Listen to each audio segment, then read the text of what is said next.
Oi pessoal, tudo bem? Meu nome é Matheus Henrique, do canal Autocrítica da Direita. Peço que se inscrevam no canal, assistam os outros vídeos e se por acaso os vídeos ficarem longos, eu recomendo que acelerem para 1.5 ou 1.75 vezes, que fica mais rápido e ainda dá para entender. Hoje eu pretendo falar sobre um problema que eu percebo que tem acontecido muito aí dentro do meio conservador, que é o uso de uma argumentação que, na verdade, quando os conservadores usam esse tipo de argumento, estão cavando a própria cova, que é um tipo de linha de raciocínio que vai associando as pautas esquerdistas em relação aos costumes e a visão esquerdista para políticas de segurança e tal, com o totalitarismo do século passado e com os regimes socialistas totalitários, e associando a defesa dessas pautas à mentalidade revolucionária. O problema é que, na medida em que eles fazem isso, eles acabam fortalecendo o discurso inimigo, mesmo sem saber. O próprio Olavo fala sobre isso nas aulas, quando os conservadores se deixam pautar pelos adversários. Eles reproduzem o discurso dos adversários tentando se beneficiar, mas na verdade eles estão fortalecendo a esquerda com isso. Por exemplo, quando o pessoal conservador fala que os esquerdistas estão fazendo macartismo contra eles, que o macartismo é a caça às bruxas contra os comunistas dos anos 50, sei lá. Mas na medida que a pessoa usa o macartismo como argumento, que a esquerda está fazendo isso, eles estão dizendo que o macartismo foi uma coisa injusta e errada, quando na verdade não foi. Se você investigar, é uma coisa. O pessoal tinha muitos motivos aí para perseguir os comunistas naquele contexto. Então, quando você fala que teve aí por uma época alguns direitistas que falaram: olha, a esquerda está sendo macartista contra a gente, não sei o quê. Então, na verdade, eles estão dando razão à esquerda de repudiar o macartismo com esse tipo de argumentação. Então, esse é um exemplo de uma situação que a direita, o pessoal quer ser esperto, usa os argumentos, copiando os argumentos da esquerda, e, na verdade, eles estão cavando a própria cova fazendo isso, porque usando os termos que a esquerda usa nos argumentos, eles estão fortalecendo, então, a retórica da esquerda e dando razão para os esquerdistas. E eu percebo que com essa história aí da ideia de associar qualquer pauta progressista à mentalidade revolucionária e a ideia do totalitarismo socialista dos satélites da União Soviética, eles também estão fortalecendo o inimigo. Mas, nesse caso, não é a esquerda que eles estão fortalecendo. Eles estão fortalecendo os libertários e os anarcocapitalistas, sem saber. Então, essa que é a questão. O anarcocapitalismo, na medida que você fala que o esquerdismo é ruim porque ele quer mandar em tudo na sociedade, para o anarcocapitalista, ele vai concordar com esse tipo de argumento. Na verdade, esse é o tipo de argumento que o anarcocapitalista também usaria para repudiar, ao mesmo tempo, os esquerdistas e os conservadores. Porque os conservadores, quando eles querem proibir maconha, proibir cocaína, eles também estão querendo mandar na sociedade e usar o Estado para mandar na sociedade. Então, por exemplo, quando um conservador pega e fala: olha, o esquerdista quer proibir a gente de fazer uma piada racista, de fazer uma piada machista, sei lá.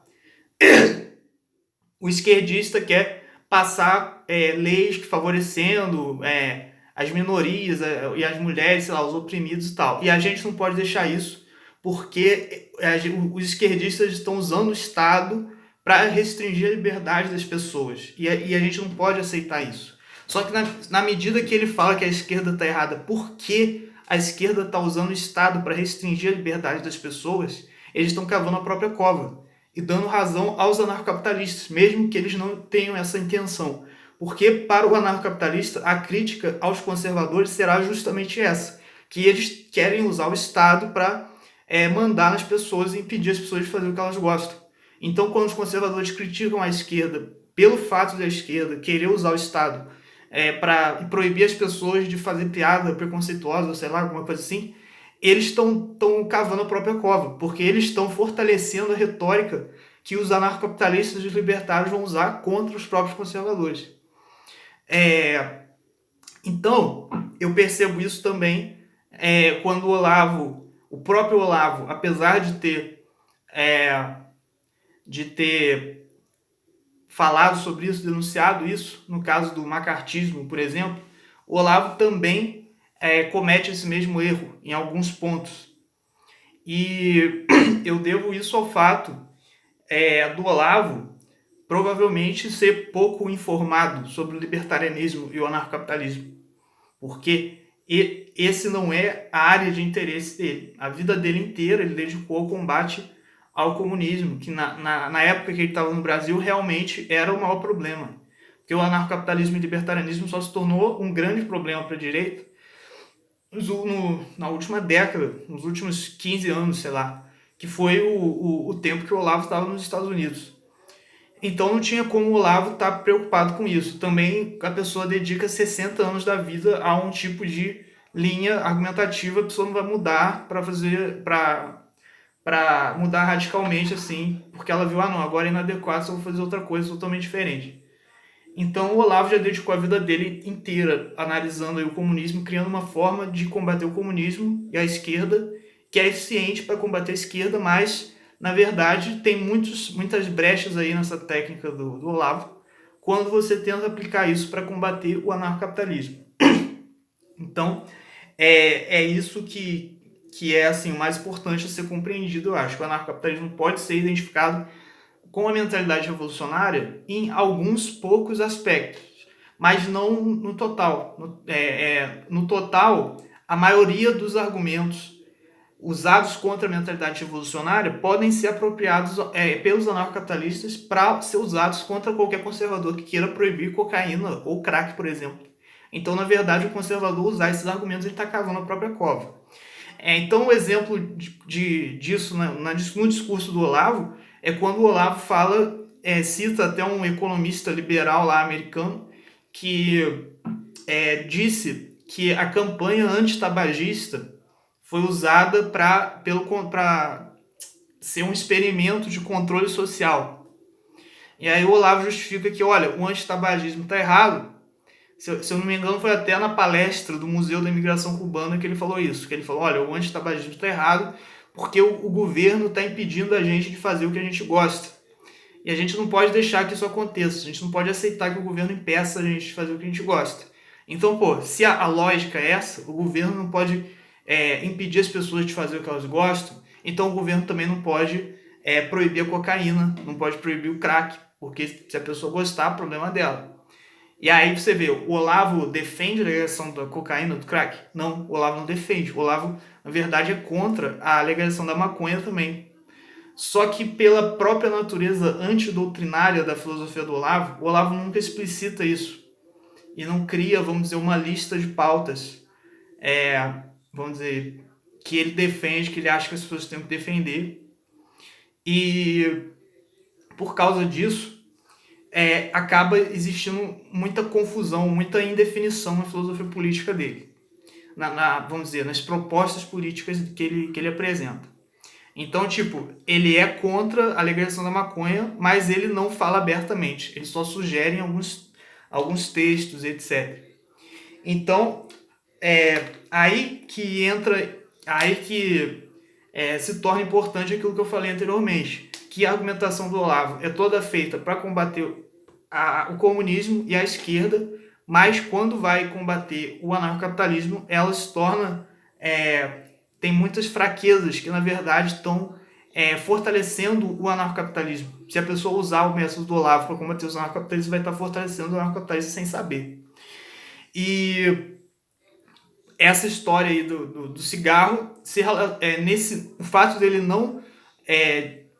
não apresentar propostas concretas positivamente para a pessoa seguir na filosofia política, se relaciona à ideia da dialética negativa, aplicada à proposta política, que ele na verdade, diz que ele está reproduzindo.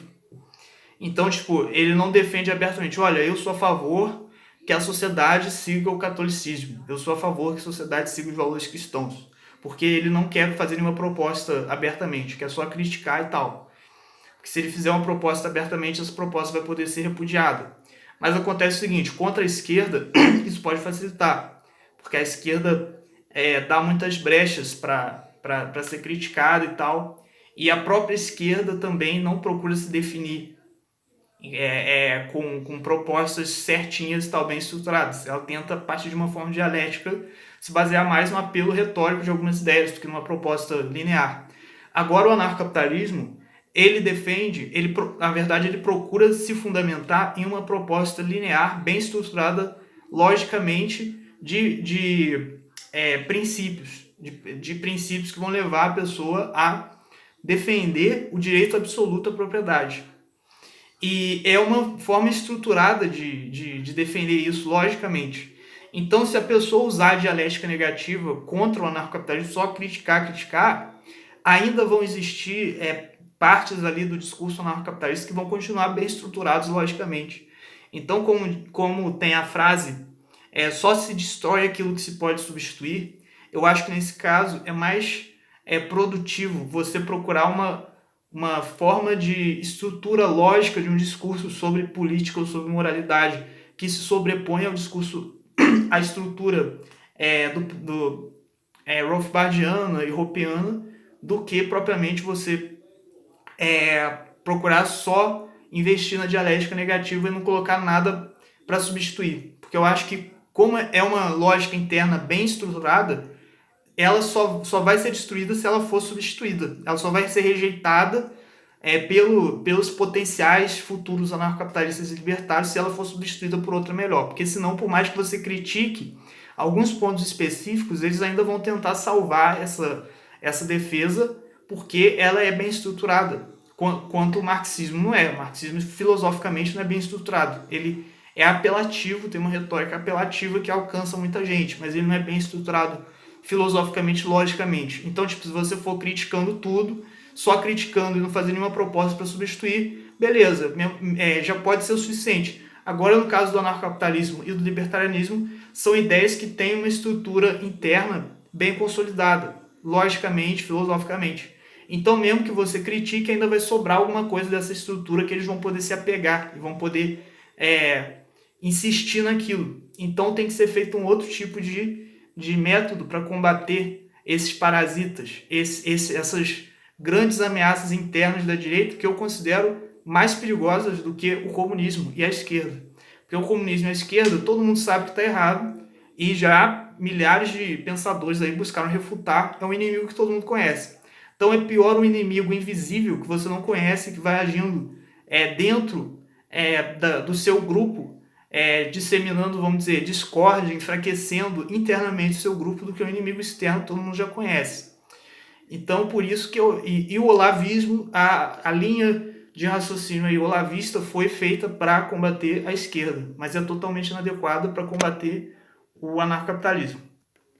Então aqui tem uma prova disso no livro Bandidolatria e Democídio, em que o Leonardo Jardim de Souza cita aí a declaração do Olavo sobre as drogas. Então o Olavo fala: liberar as drogas é dar estatuto de empresa legal ao império global do narcotráfico, anistiando os milhões de crimes cometidos no curso da sua construção, que incluem sequestros, assaltos, abusos de menores, homicídios e genocídios. É tirar do subterrâneo os bandidos mais perversos de todos os tempos e fazer deles uma nova classe dominante, poderosa, mais cínica do que as anteriores.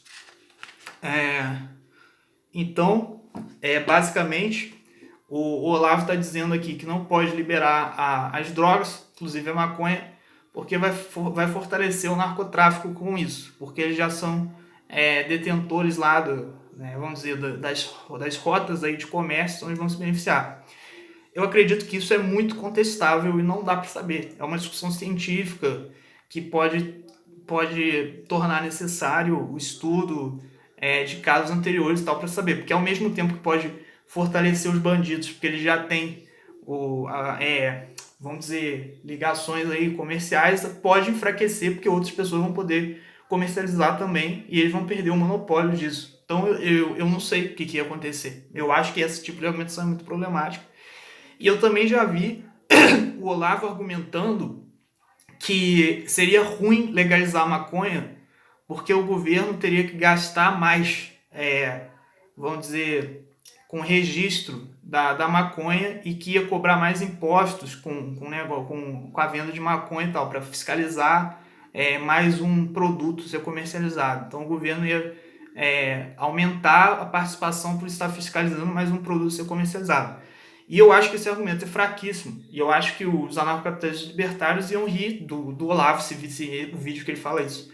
Porque, na verdade, eu acredito que seja bem fácil de deduzir que, na verdade, o custo do Estado ia diminuir bastante. Porque não ia mais precisar prender quem fuma maconha, não ia precisar de tantos policiais. Então, só a diminuição dos gastos com segurança pública seria infinitamente maior do que esse aumento aí dos gastos para regulamentar mais um produto que o Olavo falou. Então, eu acredito que esses exemplos aqui evidenciem bastante o quanto que o olavismo e a argumentação do Olavo para vamos dizer, ser contra a legalização das drogas são insuficientes. Então, o negócio do Olavo é combater a esquerda gramsciana, combater a revolução cultural esquerdista, o que tem muito pouco a ver com a guerra contra as drogas, porque a proibição das drogas é uma coisa que, assim, como eu vou falar posteriormente, se afasta em muitos pontos do projeto esquerdista, vamos dizer, pró-soviético do século passado. Não tem nada a ver. O pessoal que quer legalizar as drogas não tem nada a ver com o pessoal que quer construir uma república bolivariana no Brasil, ou sei lá, alguma coisa assim. Eles têm pouquíssimos interesses em comum, mas, no geral, você precisa de uma argumentação muito diferente para combater cada um desses grupos. E eu não quero, com isso, declarar guerra ao Olavo, igual o Conde Lopuerco, como disse o Cogos, que virou assim o pós-olavista que declarou guerra. O pessoal que era olavista e se liberta do olavismo declara guerra aos olavistas, os que continuam olavistas, e tem o maior desprezo, maior antipatia do mundo contra os olavistas, como se eles fossem pessoas horrorosas e tal. E eu acho que isso aí é uma infantilidade, na verdade, demonstra os problemas internos aí, a burrice dos direitistas. Porque se for o pessoal da esquerda, por mais que eles odeiem um ao outro, no momento de colaborar, eles podem fazer o cu doce até certo ponto, podem torcer o nariz para o outro, só que no final das contas eles caminham juntos, né? Nas pautas decisivas eles se unem para ter um projeto em comum. Enquanto na direita, até quando são nos momentos mais decisivos, mais críticos, são os momentos que o pessoal vamos dizer, age de forma burra e infantil. Quando mais precisaria ser inteligente, eles são mais idiotas. E o fenômeno aí dos pós-olavistas demonstra isso. Então eu acho que a gente tem que pegar o Olavo, reconhecer a grande participação dele na revolução aí cultural, intelectual que teve o Brasil, revolução no bom sentido, né? Mas ao mesmo tempo ter uma visão crítica sobre algumas coisas, alguns aspectos aí da argumentação do Olavo que são insuficientes para o nosso contexto atual. Isso não quer dizer que a gente necessariamente tem que discordar. Só que é uma coisa normal a gente pegar a obra de um pensador e dar continuidade. O próprio Olavo fala, ele não discorda em nada do Eric Voegelin, mas tem muita coisa do Voegelin que ele complementa, que ele dá continuidade e fala coisas diferentes do que o Voegelin falou, como parte desse processo de dar continuidade. Então, acho que você identificar que o olavismo não é adequado para combater as novas ameaças, que são os libertários, os anarcapitalistas, na verdade você está dando uma continuidade, você não está declarando